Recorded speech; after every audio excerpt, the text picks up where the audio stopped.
राजा ने कहा यार इस हिसाब से तो हम सब चोर हैं। बिल्कुल, जो भी इंद्रियों पर जी रहा है वो इंद्रियगत कर्म करेगा।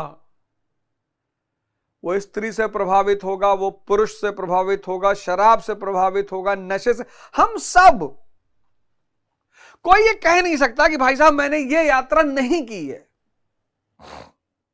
गिल्ट नहीं होना चाहिए, पश्चाताप नहीं होना चाहिए कि हम तो बहुत पापी भैया, हमारा तो उद्धार नहीं, सब पापी हैं। समझ का विकास करो।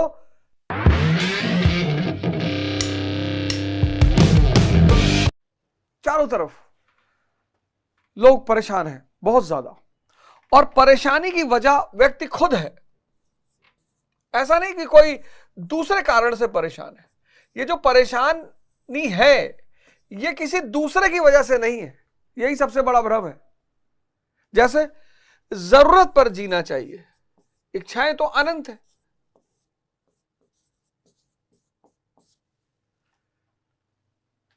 जरूरत पर जीना चाहिए, जरूरत पर। अब ठीक है, ठंडक है, बहुत ज्यादा ठंडक है, बॉल कैप लगा लिया, शैंपू बच गया, ऑयल बच गया। स्टूडेंट की बात मैं कर रहा हूं, जो लोग काम कर रहे हैं, जर्नलिस्ट हैं, ऑफिस वर्क है, पब्लिक वर्क है, उनकी एक अलग बात है। स्टूडेंट जरूरत पर जीना सीखो, परेशानियां खत्म हो जाएंगी। कितने लोग हैं जिन्होंने सुबह से बहुत अच्छा भोजन किया होगा, जरूरत है, अच्छा कपड़ा पहने होंगे, जरूरत है। जरूरत पर जीना सीखो, इच्छाएं अनंत है। दूसरा, समझ का विकास करो।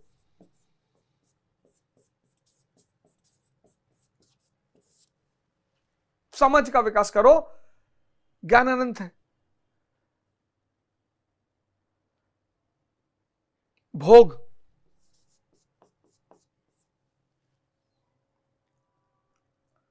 को समझना बहुत जरूरी है, नहीं तो व्यक्ति भोगने लगता है।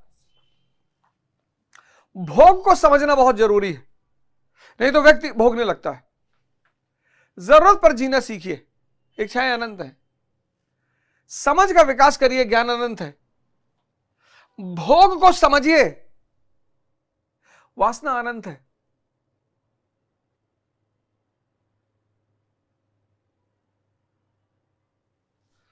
मन पर ध्यान दीजिए।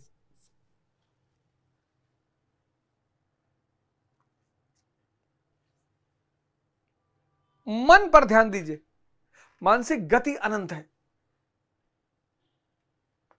इन चार बातों को अगर आप अपने जीवन में ले आए, इन चार चीजों को मैं आज लिख कर दे रहा हूं, आज आपकी 70 से 80% चुनौतियां खत्म हो जाएंगी। फिर उन सारी शक्तियां जो गलत दिशा में बह रही हैं उनको संग्रहित करिए और फिर किसी एक युद्ध में लगाइए। तैयारी कर रहे हैं, तैयारी में लगाइए। बिजनेस कर रहे हैं, बिजनेस में लगाइए। वो सारी शक्तियां जो दूसरे चैनलों से भाग रही हैं उनको खींच लीजिए वापस, और फिर उन सारी शक्तियों को एक जगह लगाइए। और फिर देखिए 6 महीने के अंदर आपके अंदर कितना परिवर्तन होता है। और फिर गुरु भगवान और प्रभु की इच्छा रही तो आपका निरंतर विकास होता रहेगा, और इस दुनिया से उस दुनिया तक विकास होता रहेगा। एक बैग किसी चीज को मत छोड़िए। कुछ लोग होते हैं ना, अब मैंने ये दुनिया छोड़ दी, अब मैं सन्यासी बन गया, अब मैं घर छोड़ के जा रहा हूं, संसार माया है, घर खराब है, मां बाप नहीं होने चाहिए, परिवार नहीं होने, सब बेकार की बातें हैं।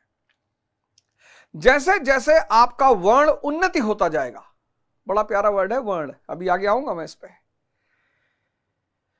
हम सबका जीवन शूद्र से शुरू होता है, यानी इंद्रियों से शुरू होता है। फिर जैसे जैसे साधना बढ़ती है तो हम आते हैं वैश्य के स्थान पर, फिर साधना बढ़ी हम क्षत्रिय के स्थान पर आए, और फिर साधना बढ़ी हम ब्राह्मण यानी ब्रह्म बन गए। लोग कहते हैं ना जीवन का उद्देश्य क्या है, यही तो गीता बताती है जीवन का उद्देश्य। जीवन का उद्देश्य डॉक्टर बनना थोड़ी है, वो तो जरूरत है, बन गए। इंजीनियर बनना थोड़ी, आईएएस बनना थोड़ी, मंत्री बनना, ये सब जीवन का उद्देश्य नहीं है। बन गए, बहुत अच्छा, बने रहिए,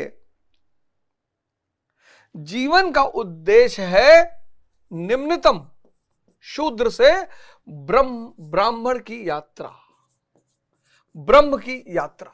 निम्न से इंद्रियों से यानी सेंसेस, हम सब शूद्र की तरह पैदा होते हैं। सेंसेस से कॉन्शियस की यात्रा, चेतना की यात्रा, यही है जीवन का मूल उद्देश्य। इस यात्रा में कई पड़ाव आएंगे। आप डॉक्टर बन जाएंगे, आप इंजीनियर बन जाएंगे, आप आईएएस बन जाएंगे, आप मंत्री बन जाएंगे, सब बनते रहिए, पर यात्रा नहीं रुकनी चाहिए। गिल्ट नहीं होना चाहिए, पश्चाताप नहीं होना चाहिए कि हम तो बहुत पापी भैया, हमारा तो उद्धार नहीं, सब पापी हैं। एक बार एक चोर को फांसी होने वाली थी, तो परंपरा के अनुसार राजा को दरबार में उसको बुलाया गया और कहा गया कि बताओ तुम्हारी अंतिम इच्छा क्या है। उसने कहा सरकार, मैं गुरु की सेवा में था और उस गुरु ने मुझे कुछ मोती दिए हैं, और वो मोती ऐसे हैं जिनकी खेती की जा सकती है। अगर उन्हें खेत में लगाया जाए तो हजारों हजारों मोती पैदा होंगे। वो विधा मुझे पता है, गुरु ने मुझे सिखाया है। राजा ने कहा ये तो बड़ी अच्छी विधा है यार, मोती को जाके समंदर में खोजना पड़ता है, ये तो खेती करवा देगा, मोती वैसे आप पैदा हो गए। राजा ने कहा ठीक है, चलो तुम ऐसा करो, राजमहल में ही थोड़ी सी जगह ले लो और वहीं पर खेती शुरू करो। चोर को छोड़ा गया, मौका दिया गया, गया, उसने जमीन साफ किया, सब कुछ व्यवस्था किया, सब तैयारी की, जुताई की, पूरा खेत तैयार किया। राजा, दरबारी, वजीर, सेनापति, महारानी सब खड़े हैं। राजा ने कहा कि महाराज विद्या तो हमें पता है, लेकिन गुरु महाराज ने एक शर्त रखी थी। कहा ये मोती के बीज वही बोएंगे जिन्होंने जीवन में कभी चोरी नहीं की, और आप राजा हैं, आपसे ज्यादा साधु और ईमानदार कौन होगा, इसलिए मैं चाहता हूं आप ही इसका बीज डालें। अरे राजा ने कहा नहीं यार। राजा ने पलटकर मंत्रियों को देखा, वजीर की तरफ देखा, सेनापति की तरफ देखा, महारानी की तरफ देखा, सब एक कदम पीछे हट गए।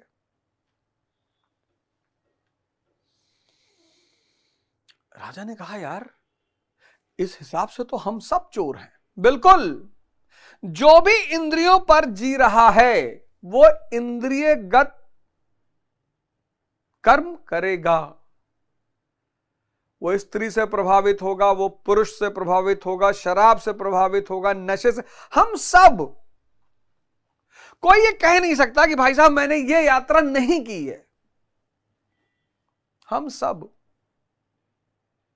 तभी तो कहावत बनी कि जब जागो तब सवेरा। यहां जो कर्म हुए हैं उन पर पश्चाताप नहीं करना है ना। आधा से ज्यादा समाज हमारा गिल्ट में है, आधे से ज्यादा समाज यहां सब अपने आप को पापी मानते हैं। अज्ञानी, पापी नहीं मानना है, अज्ञानी।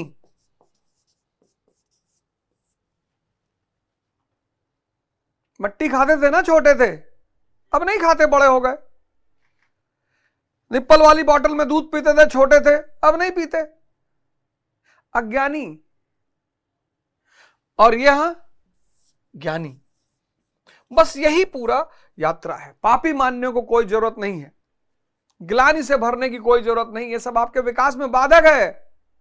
साधना करने की जरूरत है, श्रम करने की जरूरत है, जागने की जरूरत है, एक नए जीवन की शुरुआत करने की जरूरत है। ऐसे तो हम कभी इस रास्ते पे नहीं आ पाते। हमको लगता हम पापी हैं, हमने तो न जाने क्या क्या किया है। लेकिन मुझे एहसास है कि अज्ञानता में हो गया, जो भी हुआ सो अज्ञानता में हो गया। तो जब अब ज्ञान आया, जब आंखें आई, फिर उसको नहीं करना है।